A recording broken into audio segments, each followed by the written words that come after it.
Go for it. Alright, so I did my topic on what are hackers.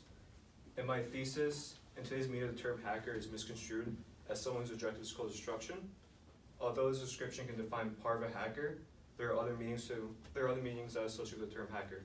So before I get into my upcoming slides, I'm going to show a brief video that's going to describe hacking, just to get you guys like a little fond of it. Starts around one. Why do hackers hack? Many are driven by intellectual curiosity. They want to learn how a system works to discover its quirks and hidden secrets. They are like cave explorers who venture into darkness and see what they can find. Steve Wozniak, one of the founders of Apple, started out like this. Like many hackers, his early explorations inspired him to start tinkering and inventing. Other hackers are like the security forces who want to defend their fortresses of information. They find the chinks in the internet's armor, like the heartbleed bug, and patch them up before they can be used against you. And of course, there are hackers with less than noble intentions. They can be motivated by greed, fame, rebellion, or the desire to hurt others for cheap thrills. These are the hackers that media stories have taught us to fear. Some of them are brilliant minds gone astray, but many of these so-called hackers are just kids who run programs that they don't understand. Others are criminal syndicates that may know more about cheating and robbing people than creative problem solving. There are also hackers who operate in morally gray areas, who might steal information to expose corruption, or violate privacy in the name of national security. They consider what they're doing just and for the greater good, while others see their actions as dishonorable and wrong.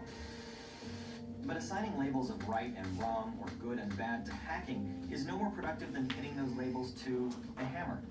It's how and why the hammer is used, to build or to destroy, that matters, and that you must choose for yourself. Hackers, like hammers, are here to stay, whether we like it or not. Okay. So in this following presentation, I'm going to discuss the definition of a hacker, different type of hats, and a figure of each hat and what they did. Okay. So the meaning of a hacker is someone who has advanced knowledge in operating systems, programming, and networking. For the picture I picked, the left side is just like a brief sample of code. The middle one is the operating systems that you guys may know is Windows and Mac OS. The middle one is not known, but it's Linux, and then you got Android and iOS, which is just mobile. And the right picture is just a brief picture of networking, which is an intercommunication of computers. So a hacker is basically a person who uses his or her skills to find vulnerabilities in victims or important companies' infrastructures. Once they find a vulnerability, they will either use it for malicious intent or patch the vulnerability. Okay, so the first hat is a black hat. A black hat is unethical, and they find vulnerabilities in companies' infrastructures or targeted victims. They're unethical, and they will exploit these vulnerabilities for financial gain, divulge classified information, or disrupt their company's daily operation. One famous black hat hacker is Kevin Mitnick. What he did was he was famously known for social engineering, which is used to manipulate people into giving you access to sensitive information. So one thing he did he would call a company and say he's part of a project group and say, oh, he needs these certain files transferred to this server because they're having a problem. But in reality, that he just wanted to receive the information, and for some reason, the person was still sent it to him even without little access or without knowledge that it's not an employee. The next hat is a white hat hacker, the people who are ethical, and they find vulnerabilities in company systems, so black hackers can't use them. One famous white hacker is Satomu Shiramura. He assisted the FBI in helping find Kevin Mitnick, which he was able to do in 1995.